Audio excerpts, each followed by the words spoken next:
세상을 보는 창, 세상을 여는 창, 세상을 바꾸는 창, 김창인의 창 시작하겠습니다. 전쟁의 참상이 두 눈 뜨고 못 볼 지경에 이르고 있죠. 이란은 최소 1,500명 이상 사망한 걸로 알려지고 있는데요.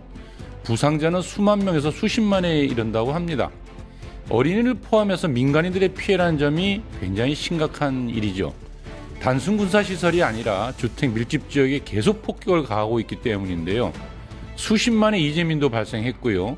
도시 인프라 파괴도 상당하다고 합니다. 약 2만 개의 건물 피해를 입었다는데 이 중 16,000개 이상이 주거시설이고 병원, 학교 등의 시설들 그리고 수도 전력시설이 타격을 받아 일부 지역 정전이 발생하고 있습니다. 트럼프는 48시간의 최후 통첩, 느닷없는 5일 유예, 그리고 한 달간 협상, 너무나도 변화가 무쌍해 도저히 우리가 따라잡기 힘들게 하고 있습니다. 혹자는 대대적인 공격을 위해 시간을 벌고 있다고 하고 혹자는 궁색한 미국의 현실을 보여준다고도 합니다. 아수라장이 되어버린 오늘의 중동, 일찍 예견하고 그 전망을 내오던 분이 있었지요.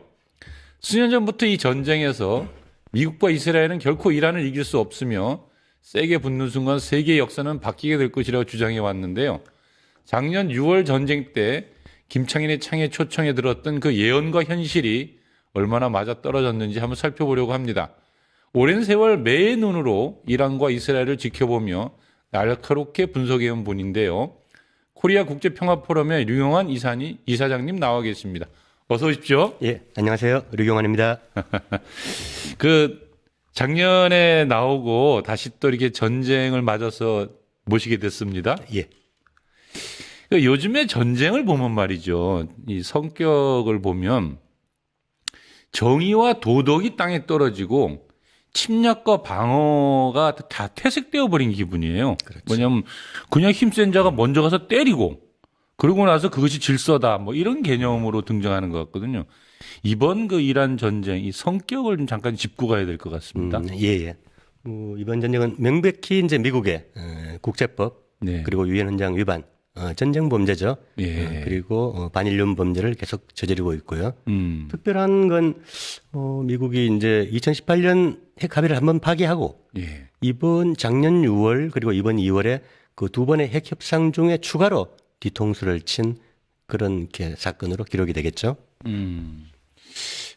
명백한 미국의 침략 전쟁이자 국제법 위반의 반인도적 범죄 행위다. 이렇게 규정을 하는군요. 알겠습니다. 2월 28일 날 미국과 이스라엘의 전격적인 공습으로 인해서 이란의 하메네이 지도자와 여러 지도자들이 죽지 않았습니까? 예. 그러고 나서 벌써 4주가 흘렀어요. 그러니까 트럼프는 당시에 공습하고 나서 바로 자신들이 승리했다 이렇게 이제 선언을 했다가 지금도 보면은 이제 이스라엘의 특유의 정보력으로 계속 이란의 지도부를 암살하고 있지 않습니까? 예, 그렇죠. 그러니까 현재 이거 좀 전황에 대해서 서로 주장하는 바가 많이 다른데 한번 좀 살펴볼 필요가 있을 것 같습니다. 주류 언론은 워낙 믿기 힘들기 때문에 근데 단적으로 말씀드리면 지금 이란이 이기고 있다, 전황을 주도하고 있다라는 게 지금 미국 내에 이렇게 제프리 삭스 교수나 존 미어 샤머 그다음에 정보기관 수장들 여러 전 미 국방장관 등등 그리고 또 인디펜던트 같은 이렇게 언론들 여러 이렇게 서방 언론들에서 일반적으로 평가되는 전황입니다. 예. 이란이 이기고 있다. 예. 그럼 이란이 전황이 갈수록 이란이 유리한 상황으로 가고 있다 이제 이런 평가신데요. 예, 그렇습니다. 우리나라에 나오는 주류 언론들은 보면 거의 압도적으로 지금 이제 이란이 파괴되고 또 이제 미국에서 주장하는 바면 이란이 갖고 있던 미사일들도 이제 거의 다 고갈돼서 이제 곧 항목만 남아 있다. 그래서 지금 이란 휴전 협상을 하고 있다. 이렇게 자꾸 묘사를 하고 있는데 지금 이제 우리 선생님은 전황이 이란에게 상당히 유리하게 돌아가고 있다라고 하지 않습니까? 그러면 그 근거가 있을 텐데요. 이번에 이제 이란이 기습을 받고 30분 만에 이렇게 최고 지도자 암살의 아픔을 딛고 반격을 시작하죠. 근데 이제 작년 6월에 12일 전쟁 이후에 워낙 준비를 많이 한 것 같아요. 특유의 미사일이나 드론 비대칭 전력을 충분히 확보한 상태에서 이런 상황을 기다리고 있었고 그래서 지금 초반 한 일주일 정도 이후에는 오히려 미국이 일반적인 전략이 부재한 상태에서 통제력을 잃고 그 이란의 반격에 지금 끌려다니고 있다 이렇게 볼 수 있습니다. 이란의 반격에 끌려다니고 예, 있다. 예. 특별히는 이제 어제 뉴욕 타임즈에도 나왔지만 중동 전역의 그 미군 기지 약 17개 정도를 지금 이란이 계속 두드리고 있는데 계속 거의 매일 두드리고 있나요, 예. 지금?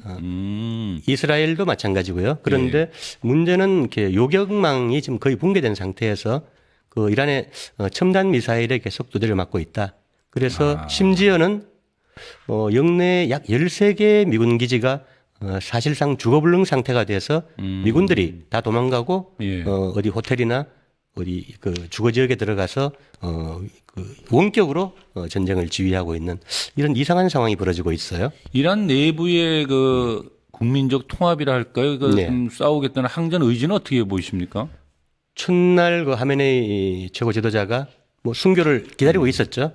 가족들과 함께 순교를 했고 또 동시에 한 48명 최고 군 지도자들까지 사망을 했는데 이란은 이런 상황을 벌써 이렇게 대비해서 그 3단계에서 7단계까지 승계 구조, 그 다음에 이후에 군 지휘 구조까지 그 준비한 상태에서 바로 이제 반격을 시작하죠. 예. 그래서 이렇게 초기에는 이제 한 10년 넘은 구식 드론으로 계속 때리다가 지금 최신형 미사일 내고 있는데 그 초기에 하메네이가 암살되고 그 다음에 첫날 또 그 미나브의 여자 초등학교 네, 학교를 맞았죠. 예, 토마호크 폭격으로 168명이 사망하면서 이란 국민들의 분노 이런 것들이 통합으로 엄청나게 모인 것 같아요. 수천만이 매일 거리로 쏟아져 나오고 폭격 중에도 그래서 아마 내부의 그 통합은 상당히 높은 수준에서 지금 전쟁 의지가 관철되고 있는 것 같습니다. 이제 아무래도 이 트럼프도 그런 얘기를 했고 우리가 이제 봤을 때 바로 작년부터 왜 올해 초까지 상당한 그 시위가 있지 않았습니까? 이란 내부에 반체제 시위가 있었고 폭동으로까지 번지고 그러다 보니까 이제 이렇게 이란의 현 지도부가 공격을 받으면 내부에서 막 데모가 일어나고 해가지고 레짐을 체인지할 거다 뭐 이런 식의 꿈을 좀 미국이 가졌던 거 아닙니까 사실? 그렇죠. 사실 이번에 그 트럼프가 아무런 그 전쟁의 목표 그 명분을 내세우지 못하고 있는데 오늘까지도 한 달째. 그런데 아마 가장 그 신빙성 높은 이렇게 가설은 그 초기에 전부 이렇게 참수를 하고 지도부 제거를 하면 1월 8, 9일 폭동 때처럼 이란 국민들이 거리로 나와서 정권 교체, 색깔혁명 비슷한 그런 시나리오가 전개될 것이라는 일부는 뭐 지금 모사드 국장이 그런 이렇게 의견을 냈었다라는 의견도 있고 그래서 이제 그런 것들이 지금은 뭐 망상이라는 게 한 달 사이에 다 드러나고 있죠. 예, 알겠습니다. 그러니까 생각보다 이란은 아주 잘 뭉쳐가지고 이제 결사항전을 하고 있다 이렇게 좀 봐야 되겠군요. 근데 아까 이제 말씀 도중에 잠깐 언급을 하셨는데 그 이란의 그 비대칭 전력이라고 할까요? 이렇게 신형 무기들에 대해서 지난번에 작년에 그 12일 전쟁 때도 나오셔가지고 이란의 그 세질이나 카이바르 셰칸 이런 미사일 신형 미사일을 말씀을 하셨어요. 그리고 또 왜 그 극초음속 미사일이라고 그러죠? 파타흐 원투. 원투. 그 일종의 이제 비대칭 전력이라고 이제 보통 표현을 하는데 우리가 이제 알다시피 뭐 군사적으로 열세인 국가가 대칭으로 싸워가지고는 이길 수가 없는데 상대를 아주 괴롭힐 수 있는 타격을 가정을 갖고 있는 신형 무기가 갖고 있을 때 우리가 보통 비대칭 전력을 가지고 있다 이렇게 표현하지 않습니까? 그런데 어떻습니까? 지금 그 비대칭 전력에 대한 설명을 좀 해주셔야 될 것 같아요. 이란이 어떤 분들은 뭐 상당한 미사일을 가지고 있고 그리고 그것이 이미 좀 이스라엘의 그 소위 말하는 유명한 아이언돔이라든지 또 뭐 다비즈 슬링이라고 하는 그걸 다 깨버렸다 이렇게 얘기를 하는데 지금 어떤 상태입니까? 그 무기들의 성능이나 내용을 좀 설명해 주신다면. 그 전쟁 수행에서 이제 공수 양 측면이 있을 텐데 일단 공격 측면에서 그 이란의 그 말씀하신 그 신형 무기 체계들이 상당히 그 진보돼 있다. 그래서 그저께 쇼이구 그 러시아 국가안보리 수석이가 이란의 그 서방보다 훨씬 진보된 미사일 체계가 있고 지금까지 사용을 하지 않았다. 그리고 그 무기를 쓰면 미국만이 아니라 중동 전체를 파괴할 수 있다. 이 양반이 그 세계 최고의 군사 전문가죠. 그런데 그저께 그런 표현을 했어요. 실제로 지금 이란이 개전 이후에 한 달간 보여주고 있는 그 신형 무기들은 아까 말씀하신 케이바르 셰칸이나 또 이 코람샤르4라고 약 그 80개 정도의 자탄이 한 미사일에서 터져 나오면서 각기 유도되는 목표를 따라서 파괴하는. 그 뭡니까 소위 말하는 집속탄이라고 하는 게 이건가요? 좀 다른 건가? 집속탄은 이제 그냥 그 무작위로 터지는 구장 거고. 범위에서 터지면서 이제 민간 희생 이런 게 많은데 하고. 이건 이제 80개 자탄이 각기의 목표로 유도되는. 그러니까 놀라운 게 이렇게. 그럼 한 대의 미사일을 쏘면 예. 그게 하늘에서 터지면서 80군데 목표지를 향해 날아간다는 약 거죠? 7km 상공에서 터지면서 이제 그런 게 있고 또 이번에 이제 공개된 세질이라고 네. 이건 이제 그 고체 연료 미사일인데 이렇게 춤추는 미사일, 세질. 그 이동 그 과정 그다음에 이제 종말 단계에서도 도저히 이렇게 기존 요격망으로 요격할 수 없는. 그런 이제 신형 무기들이 있고 또 더 놀라운 건 그저께 또 이란 그 군에서 아직 그 우리가 사용하지 않은 비밀 무기들이 많이 있다. 라고 발표를 했어요. 그게 뭔지 모르겠는데 그리고 전황이 더 악화되면 전쟁 중이라도 핵능력 시험을 할 수도 있다. 이런 표현까지. 그래서 아직 그 러시아의 표현이나 이란군의 발표를 보면 물론 뭐 전쟁 중에 심리전도 있을 수 있지만 실제 아직 공개되지 않은 무기들이 많은 것 같은데요. 더 큰 문제는 이 상대하는 그 미국이나 이스라엘 쪽은 전통적으로 약소국들을 공격할 때 토마호크 미사일. 예. 이 마 0.8입니다, 속도가. 예. 그런데 그리고 또 이렇게 공대지 그 스탠드오프 미사일 제이슴 마찬가지 마 0.8입니다. 그리고 비행기에서 싣고가 떨어뜨리는 중력 폭탄 이건 가장 고전적인 구식 형태이고. 이걸 쓰고 있는데 이 세질이나 그다음에 파타흐 극초음속 그 원투는 기본이 마 13에서 15입니다. 마 15. 예, 그러니까 음속이 15배라는 소리죠. 예, 그렇죠. 그러면 이게 토마호크의 약 20배 정도의 속도죠. 빠른다. 네. 그러니까 공격 측면에서 도저히 그 미국이나 서방이 지금 이란의 무기 체계를 따라잡을 수 없다.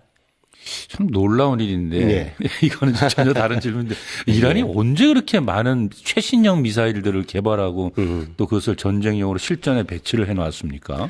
일설은 이제 이란 이라크 전쟁 중인 84년경부터 그때부터 준비한 건가요? 조선의 이제 노동이나 노동 미사일 그다음에 이집트에서 넘어오는 그 스커드 계열 미사일들을 그 수입해서 역분해해서 개발을 했다. 그런 설이 있고요. 그 문제는 이제 이 페르시아 제국의 역사적인 전통에서 과학 기술이 엄청 발전해 있죠. 그리고 지금도 그 이란은 그 여성들이 그 엔지니어나 박사급 공학 그 계통에서 약 60% 정도의 비율을 차지하고 그 전 국가가 과학 쪽에 상당히 발전된 양상을 보이고 있습니다. 그리고 세계 9위의 우주 강국이죠. 이란이요. 그 작년부터 계속 우주선 쏘아 올리고 있고 그런 것들이 이제 장거리 발사체에도 당연히 이렇게 연관이 되겠죠. 아이고, 우리가 참 이 이란을 잘 많이 그동안 모르고 있었구나라는 생각이 듭니다. 뜸은 보고 있는 거죠. 예. 아니, 그러니까 그 춤추는 미사일, 세질만 해도 그렇고 요번엔 많이 이제 보여주고 있던데 극초음속 미사일 이런 것들은 그냥 때리면 맞을 수밖에 없는 건데. 영상 뭐 나올지 모르겠지만 그 무수한 영상들이 지금 SNS에 뜨고 있습니다. 그리고 실제로 이제 사드나 패트리엇 그다음에 요격 미사일들이 그 한 발을 위해서 그 두 발에서 10발이 올라가도 못 맞춰요. 그리고 이동 속도도 확연하게 차이가 나고. 알겠습니다. 근데 이 스님은 그런 말씀을 하셨잖아요. 그러니까 이번 전쟁을 통해서 미국의 군사 패권은 몰락할 것이다. 그리고 실제로 그러한 미국의 몰락을 하게 되면 그것은 서구의 500년 해양 패권의 몰락이다. 뭐 이런 표현을 쓰셨어요. 그런데 그렇게 이제 아까 토마호크 얘기도 하시긴 했는데 이렇게 표현을 쓰게 되는 근거가 있지 않겠습니까? 약간 이제 들으시기에 따라서는 좀 극단적인 표현이죠. 근데 저는 이제 강연을 다니거나 아니면 또 군사적인 관심이 좀 몇 년 동안 쭉 기울이다 보니까 사실 몇 년 전부터 그런 얘기들을 하고 다녔죠. 그런데 이제 그 우크라이나 전쟁에서도 그렇지만 4년간 그리고 이번에 이제 결정적으로 서아시아 전쟁에서 그 이란이 보여주고 있는 이 공격력들 그리고 역으로 미국의 어떤 그 이빨 빠진 호랑이의 모습 이런 것들 동시에 그런 결론들이 점점 더 이렇게 확정이 돼가는 것 같아요. 아까 뭐 이란의 그 최신 무기 체계는 말씀을 드렸는데 거꾸로 이제 미국의 공격 무기들이 아까 말씀드린 그런 전통적인 미사일 체계가 너무 낙후돼 있다. 너무 한계가 뚜렷하다. 20세기형이다. 예. 그리고 결정적으로 그 항공모함의 시대. 음. 예, 지금은 이제 바다에 움직이는 관이라 그러죠. 떠다니는 관. 예, 예. 현대전의 양상이 이제 미사일전으로 가면서 뭐 일반 미사일보다 이렇게 우월한 극초음속 미사일 앞에 그냥 무방비로 노출될 수밖에 없는. 그러니까 원래 우리가 알고 있는 전쟁의 모습인 항공모함이 가고 거기서 전략 폭격기가 떠서 침공하고 그다음에 들어가서 지상민들을 점령하고 예, 이런 그렇죠. 이런 모델은 이제 의미가 없다라고 이제 보시는 거군요. 예, 그렇죠. 이제 20세기 들어서 미국이 이제 계속 두드린 게 약소국이죠. 예. 방공망이 약하고 전력이 약한 그런 나라들을 일방적으로 원거리에서 이제 두드리고 침략해서 점령하는 그런 모델들은 이제 불가능하다. 이번 전쟁에서 이제 드러나는 게 최신 그 항모인 제럴드 포드 18조 원짜리 투입했는데 전장에 투입도 못 되고 뭐 변기 고장, 뭐 화장실, 뭐 세탁기 고장, 그다음에 그렇죠. 뭐 등등으로 불도 났다 그러고 예, 지금 후퇴하고 있죠. 그리고 에이브라임 링컨 호르무즈 쪽에 접근하다가 그 파타 극초음속에 비격 되었다고 이란이 주장하는데 어쨌든 인도양 밖으로 1000km 밖으로 밀려났고 존재감이 없습니다. 그런 상태에서 이제 전통적으로 500년 전부터 그 서구가 이 군함과 함포를 앞세워서 이렇게 신식민 침략을 해오던 그런 그 500년의 시대는 이제 끝나가고 있다. 그래서 그런 의미에서 이제 그 500년 해양 패권의 몰락이다. 군함과 함포로 위협하던 시대는 이제 끝났다. 뭐 이런 표현을 쓰시는 거군요. 알겠습니다. 근데 참, 그거 하나 묻고 가야겠는데, 사드, 패트리어트 방공마, 에로 뭐 23, 그 다비즈 슬림, 다윗의 돌팔매라지리라고 그러죠. 예, 뭐 아이언돔. 그게 다 이스라엘의 그 방공망을 의미하는 건데, 그게 완전히 좀 바닥이 떨어졌습니다. 박살 났습니까? 지금 어떤 상태입니까? 예, 그렇죠. 이번에 가장 큰 특징 중에 하나가 이란이 첫날 이렇게 반격을 시작하면서 제일 먼저 때린 게 이 레이더 시스템입니다. 지역에. 그 사드 패트리어트에 이 발사대가 있고 그 레이더가 있는데 레이더를 먼저 두드리고 그다음에 5,000km를 보는 초장거리 레이더까지 파괴하고 그다음에 이스라엘도 이렇게 요격망 말씀하시는 그 중층 방공망이죠. 아이언돔, 그다음에 다비드 슬링, 그 위에 에로우 2, 3. 이 모든 것에 이제 이 레이더 시스템을 먼저 깨면서 전체적으로 이제 눈가기를 멀게 하고 그 다음부터 이제 차근차근 그 신형 미사일로 이렇게 기지 자산들을 깨나가기 시작하는 겁니다. 그러니까 미국은 레이더가 깨진 상태에서는 공격력도 약해질 수밖에 없고 멀리 못 보니까 그 다음에 날아오는 미사일 요격에도 반응 시간이 느리기 때문에 거의 무방비로 이렇게 맞을 수밖에 없는. 그래서 영내 미군의 13개 기지가 거의 완파되다시피 지금 죽어불능 상태로 가고 있는 특수한 상황이 벌어지고 있어요. 그래서 이제 극단적으로는 그 미국의 방공 시스템은 일정한 그 궤적을 따라서 날아오는 탄도미사일을 공격할 수 있는 20세기형 방어망이었다. 이런 극단적인 평가가 나오고 있습니다. 시대가 끝나가는군요. 근데 또 이번에 이란의 이 전쟁하는 능력 중에 하나 좀 이제 깜짝 놀라게 하는 게 호르무즈 해협에 대한 봉쇄 같거든요. 그러니까 이것이 갖는 이제 지정학적 의미가 상당히 클 텐데요. 또 뭐 달러 패권의 향방에 대한 또 견해도 좀 듣고 싶습니다. 이 호르무즈 해협과 관련해서. 뭐 이란이 이번에 이제 지형적인 이점이나 그다음에 이렇게 호르무즈 봉쇄 능력을 확실히 이제 가시하면서 지정학적인 강자로 부상했죠. 그리고 이제 놀랍게도 석유 대금의 그 위안화 결제를 강제하고 그리고 뭐 적대국 중에서 미국과 이스라엘 외교관을 철수시키면 통과시켜 주겠다. 이런 조건들까지 내걸고 있는데요. 이게 이제 그 70년대 페트로달러 그 50년의 역사를 지금 이제 한순간에 이제 마비시키는 거죠. 그리고 이제 중국하고 이제 러시아 브릭스 중심에 그 내부에서는 이제 현물 거래로 쭉 가면서 거의 90%, 95% 이상 달러를 우회해서 거래하고 또 자체 결제 시스템까지 이미 만들어가고 있고요. 이제 그런 상태에서 미국은 내부적으로 부채가 약 39조 달러 이상 올라가 있고 그 부채를 갚기 위한 이자 그리고 국방 예산이 각각 다시 또 1조 달러가 넘어가는 이게 지속 불가능한 경제로 가고 있다. 그리고 이번에 중동의 친미 왕정들이 그동안 이제 미국에 기지를 대고 무기를 사고 또 그 국채를 사주면서 이 달러 이렇게 패권의 순환을 유지를 시켜 왔는데 이제 미국의 안보 우산이 이렇게 깨지고 다시 미국의 이렇게 자본망 속에서 경제 생태 속에서 그런 이렇게 그 달러 패권을 이렇게 뒷받쳐 줄 것인가? 이것도 상당히 의문점으로 지금 남아 있죠. 알겠습니다. 예. 달러 패권.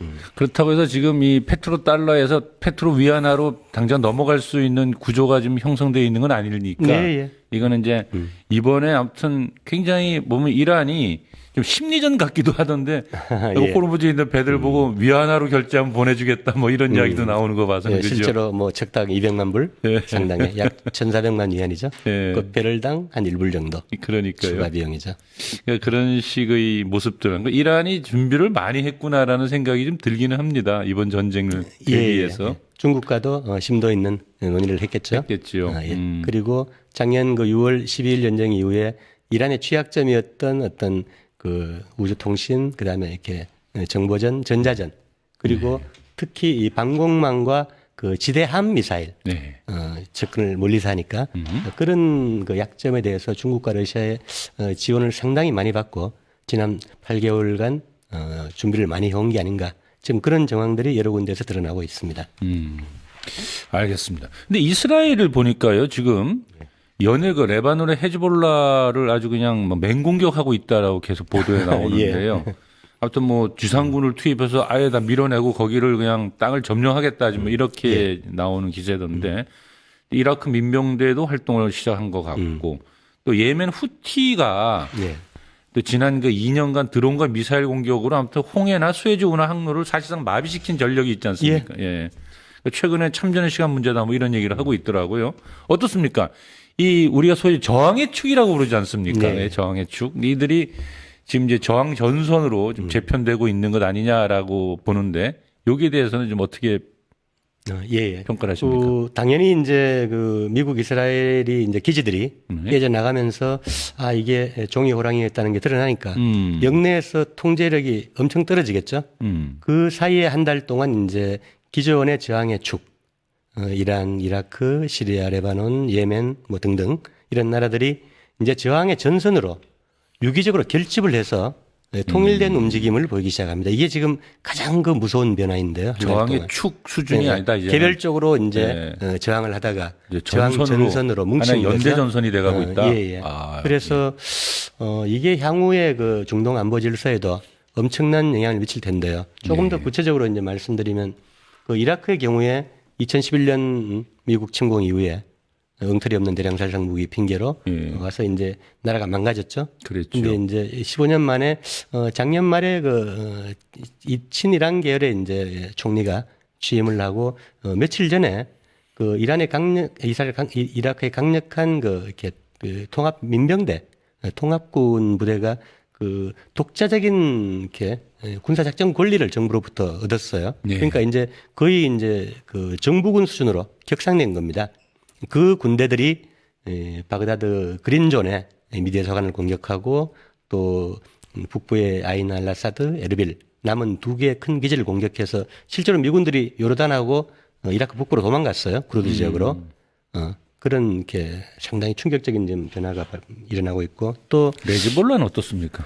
헤즈볼라도 재작년 그 11월 달에 그 이스라엘하고 평화협정을 맺었다가 이스라엘이 실제로 그동안 한 11,000회 이상 협정 위반을 하면서 계속 그 공격을 했죠. 그걸 참고 있다가 이번에 참전선언 하면서 풀어버렸죠. 이제 도저히 못 참겠다. 그러면서 현재는 이스라엘 표현처럼 헤즈볼라가 완전히 뭐 괴멸 상태로 공격받고 있다는 건 사실이 전혀 아니죠. 전혀 아닙니까? 예. 어제 그저께만 해도 예. 그 하루 사이에 이스라엘이 자랑하는 그 메르카바 전차 예. 25대 정도가 깨진 걸로 나와요. 그리고 그 3월 한 달 동안 약 100대 100대 정도가 깨졌는데 이거는 그 숫자가 그 현대 육전 사상 역사에 남을 정도의 전과라고 해요. 그렇습니까? 그러니까 헤즈볼라가 그 작년 나스랄라 지도자 암살 이후에도 네. 그 침묵하고 있다가 엄청난 그 준비를 해서 다시 지금 재건에 성공하고 부활하고 있는 것 같아요. 치열하게 교전이 벌어지고 있다라고 봐야 된다. 예, 그렇죠. 네. 현장에서 일방적으로 밀리고 있다는 보도는 예, 그리고 테라비브까지 공격을 하고 있고 그래서 헤즈볼라가 상당히 강해진 것 같습니다. 예멘 후티는 뭐 곧 참전할 거라고만 얘기는 나오던데 시간 오늘 문제다. 내일 참전해도 이상하지 않은. 근데 아마 이란이 통합적으로 조정을 하면서 이 상황을 단계적으로 올려가고 있다. 그래서 예를 들어 이제 미국이 지금 해병대나 공수부대를 이제 지상전에 투입하면 바로 이렇게 홍해 쪽을 수해중이나 막아버리니까 봉쇄할 수 있죠. 그럼 이제 전 세계 호르무즈와 함께 어마어마한 일이 30% 이상의 거죠. 그 석유가 막히고 또 유럽으로 가는 물류가 완전히 막혀버리죠. 정말 그 유가를 못 견딜 건데 그죠? 예. 아무튼간에 이 사람들의 그 소위 말하는 저항의 축이 저항 전선으로 성장해 가고 있고 이게 전황을 새롭게 또 바꿀 아주 중요한 눈으로 등장한 건 사실 같습니다. 네, 그렇습니다. 이건 이란의 전력을 떠나서 이 시너지 효과를 내겠죠. 그리고 더 큰 건 이제 그 주위에도 그 아프리카의 수단이나 그다음에 그 예멘 내에 그동안 준동하던 이제 사우디나 아랍에미리트의 이렇게 군대들 그리고 그 멀리는 리비아 그리고 시리아 작년에 이렇게 알라사드 이렇게 넘어갔지만 아직도 이렇게 권도 중렬을 꿈꾸고 있죠. 그런 나라들도 영내 이제 이란의 힘이 커지고 미국 이스라엘이 약해지면 당연히 이렇게 다 들고 일어나겠죠. 그리고 중동 친미 왕정도 마찬가지고요. 그동안 전제 왕정으로 이렇게 미국의 안보에 의존해 오다가 이제 민초들도 드러날 수 있죠. 상황이 어려워지면 그 전부 다 미국한테 미군 기지 만들어주고 했던 이 친미 왕정들도 다 돌아설 수 있다. 그렇죠. 그리고 이제 이란판 색깔 혁명이 벌어질 수도 있고 지금 뭐 바레인이나 카타르, 오만 몇 군데 예비 후보지들이 떠오르고 있습니다. 알겠습니다. 근데 그 요즘에 보니까 휴전 협상 이야기가 자꾸 나오고 있어요. 제가 보니까 트럼프가 상당히 좀 이 어려운 상황에 좀 놓인 것 같은데. 근데 이 사람을 도대체 알 수가 없어요. 어떤 날은 보니까는 48시간 최후 통첩해가지고 뭐 이란에 있는 모든 발전소 다 깨버리겠다. 뭐 이런 으름장을 놨다가 그 48시간이 막 되기도 전에 갑자기 또 느닷없이 5일간 유예를 주겠다. 우리는 지금 좋은 대화를 나누고 있다.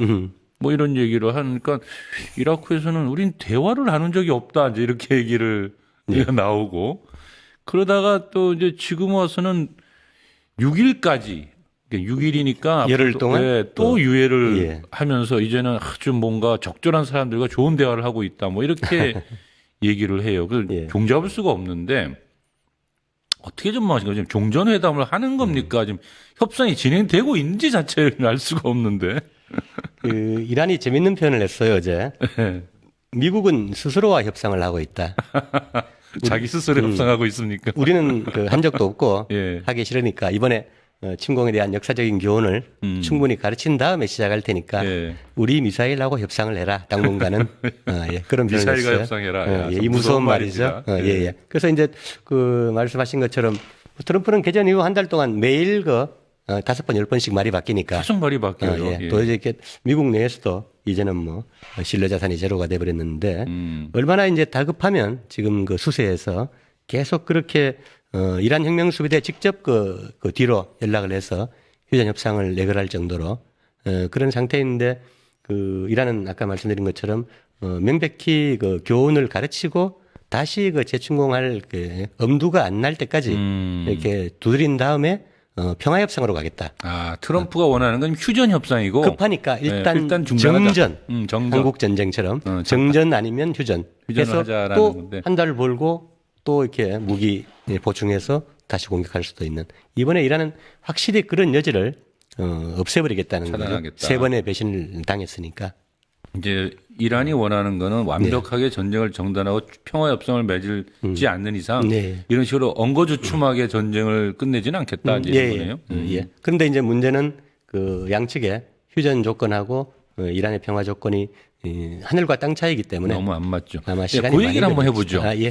트럼프가 요구하는 게 15개 요구사항이 있다라고 이제 보도를 통해 나오고 있어요. 근데 보니까 뭐 핵무기 개발을 금지해야 된다.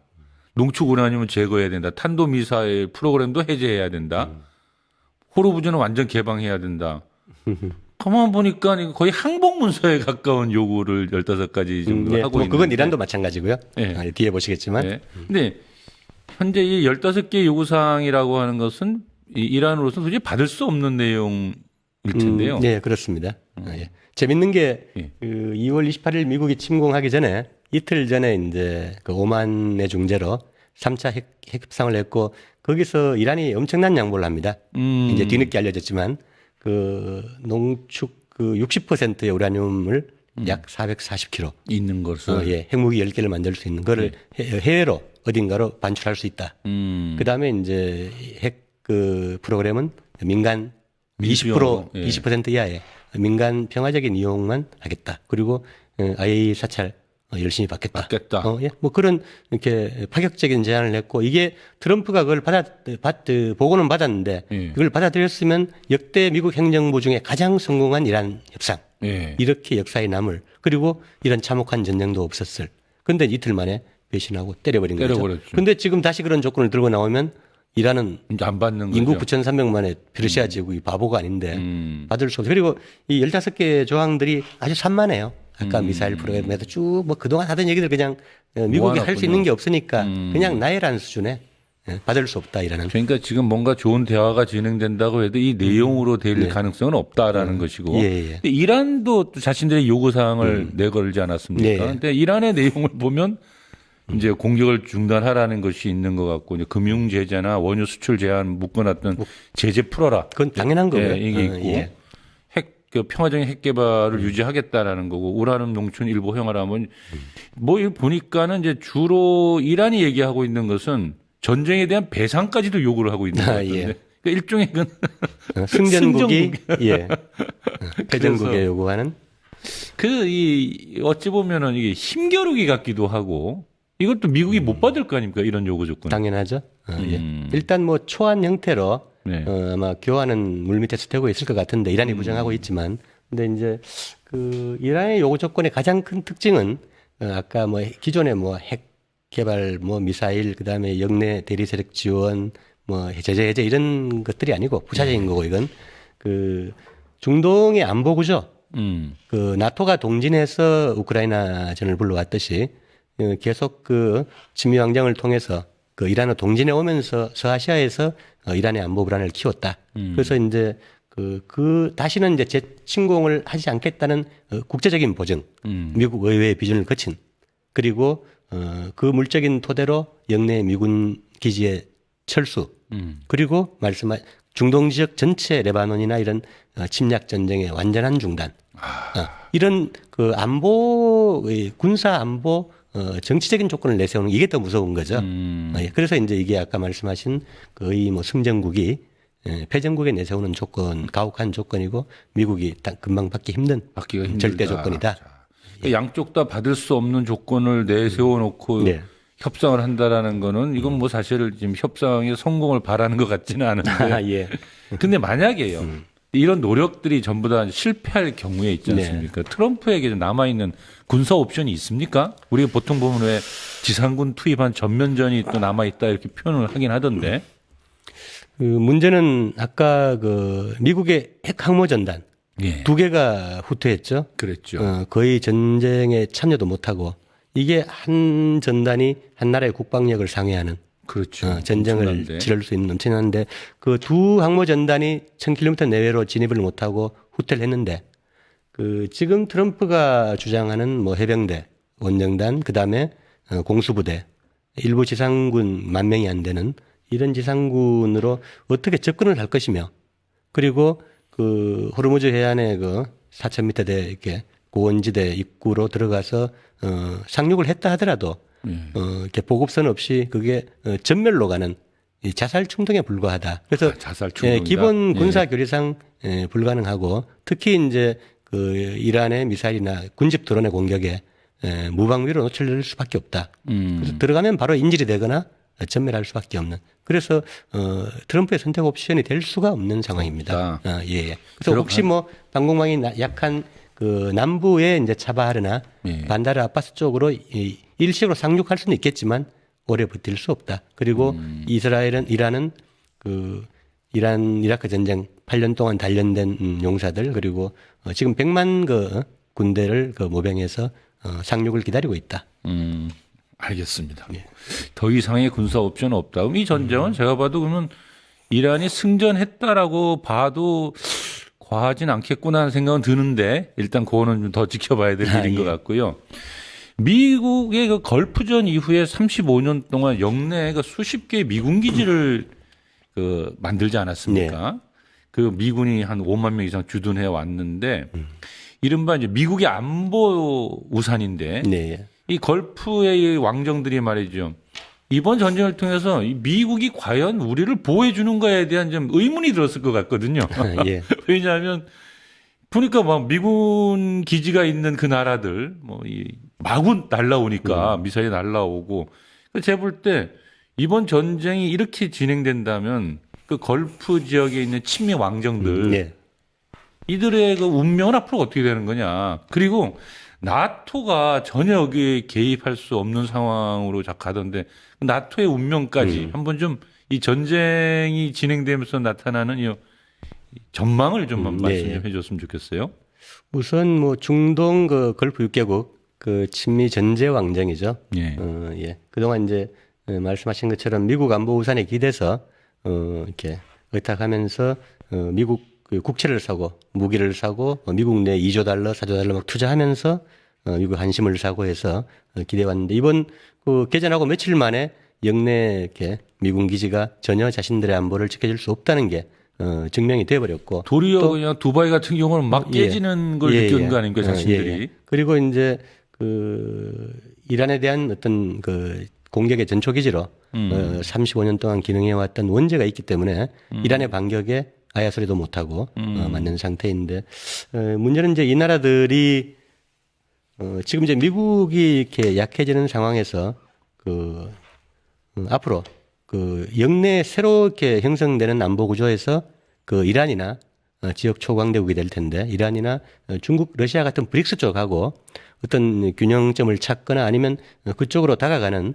그 미국과 이스라엘이 없는 그 새로운 안보 구도 이런 그 질서가 태동할 텐데 그런 속에서 어떤 지혜로운 이렇게 처신을 하는 게 아마 필요하지 않을까 싶네요. 이야, 굉장히 큰 전망이시네요. 미국과 예. 이스라엘 없는 그 지역의 안보 질서가 새롭게 구축될 예. 것이다. 예. 거기에 걸프 왕정들은 그동안에 모래사막에 쌓아놨던 수많은 그 금융과 관광 물류는 다 신기루다라고. 예, 그렇습니다. 미군 기지에 기대가지고 아무것도 답이 없다. 예. 지금 새로운 이제 이란을 중심으로 하는 예.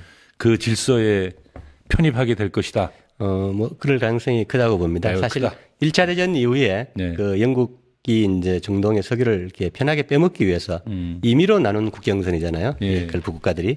그래서 이제 그런 나라는 이제 이전의 어떤 역사나 문명, 인종에 따라서 예를 들어 이제 바레인이나 이렇게 카타르, 오만 같은 경우는 이란으로 가까이 갈 수도 있고 또 사우디나 아마 아랍에미리트는 아마 미국의 영향권에 조금 더 오래 남을 수도 있고 지금 것이다. 여러 가지 재편의 시나리오가 계속 나오고 있습니다. 알겠습니다. 예. 이제 좀 서서히 이제 정리를 해야 될 것 같은데 듣고 있다 보니까 이 전쟁은 이미 그냥 미국은 이길래 이길 수가 없는 전쟁이 된 것 같은데요. 그런데 이 조선과 이 중국과 러시아의 대응이 어떤가를 좀 제가 봐야 될 것 같아요. 왜냐하면 이번에 9차 당대회 때 보면은 조선 우리 옛날에 북한인데 이제 정식으로 국호를 불러준 게 맞을 것 같은데 예. 조선이라 표현하겠는데요. 반제 전선의 연대 정신을 내세우면서 전쟁에 참여도 할 수 있겠구나 이런 느낌도 줬어요. 뭐냐면 이란전이 길어지면 반제 전선에서 중요한 축을 차지하겠다라는 뜻을 강하게 내비쳤지 않습니까? 근데 이번 전쟁에 또 가장 큰 이익을 받은 나라는 또 러시아다라는 평가도 있고요. 네. 예.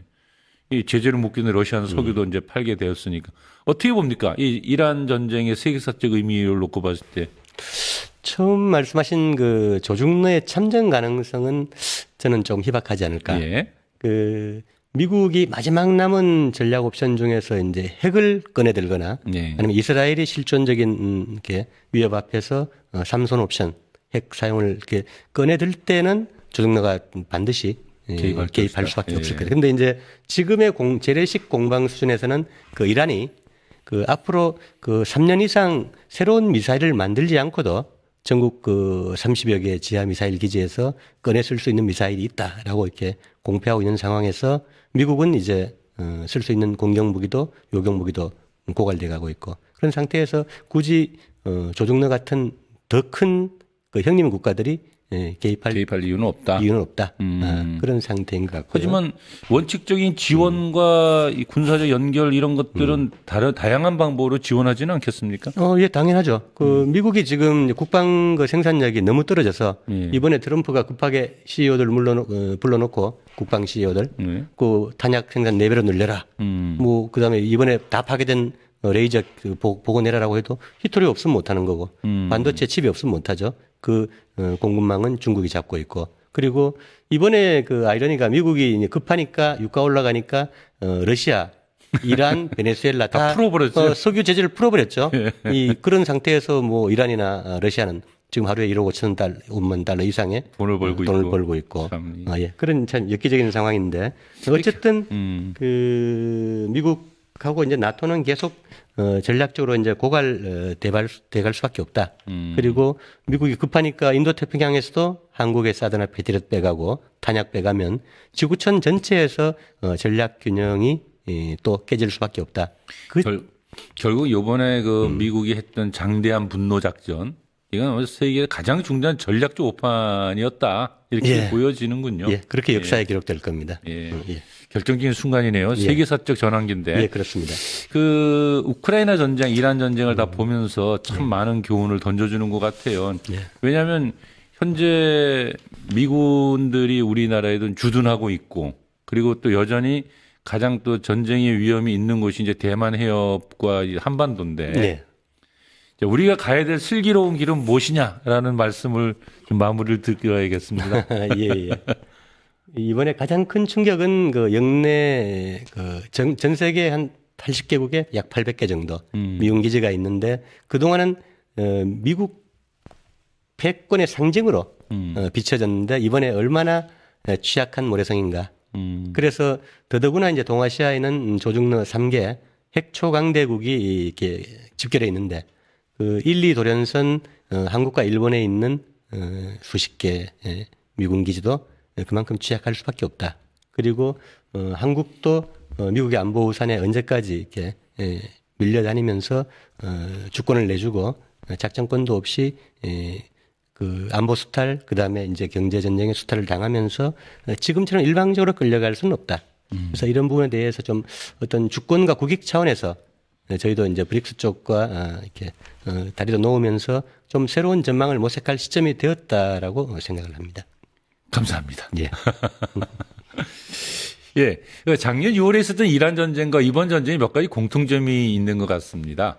첫째는 협상 도중 때린다는 것이고요. 그때도 미국의 침략 명분은 핵개발 저지였죠. 원래 국제관계에도 강호의 상도가 있는데 어떻게 보면 서로 싸우다가도 악수하고 그러죠. 근데 우리 속담에 콩으로 매주를 쓴다고 해도 못 믿는다는 말이 있습니다. 정말 이란은 어떤 경우도 미국을 믿지 못할 것 같습니다. 둘째는 이스라엘은 이란의 지도자를 죽이는 데 혈안이 되어 있다는 것이죠. 그동안 이스라엘은 이란의 지도자와 혁명수비대 장군들을 많이 죽였는데요. 이들의 손에 죽은 사람들만 모아둬도 엄청난 숫자죠. 하메네이도 그렇고 라리자니도 그렇고요. 지금 협상을 다시 한다고 해도 과연 이 협상장에 누가 나가겠느냐라는 질문도 던져집니다. 세 번째는요. 미국은 적절히 하고 그만두고 싶어 한다는 것인데요. 미국은 자신들의 화력이 워낙 월등하니 초반에 완전히 박살내면 꼼짝 못하고 항복하지 않을까 하는 기대감이 있었던 것 같은데 현실은 이런 미국의 바람을 배신하고 있는 듯 합니다. 그래서 이 전쟁은 도무지 끝이 보이질 않습니다. 그래서 너무나 걱정이 됩니다. 그러나 한 가지 분명한 것은 있습니다. 언젠가는 전쟁이 끝날 것이며 그 결과 전쟁 이전의 질서와 분명히 다른 질서가 형성되어 있을 거라는 점입니다. 함께해 주신 여러분 감사합니다. 명쾌하게 이란과 이스라엘 전쟁을 분석해 주신 류경환 이사장님 고맙습니다. 고맙습니다. 세상을 보는 창, 세상을 여는 창, 세상을 바꾸는 창 김창현의 창이었습니다. 파파파파 증권통합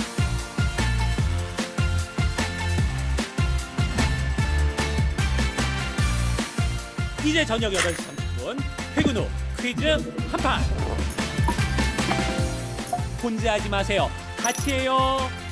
매일 저녁 8시 30분 많은 참여 바랍니다.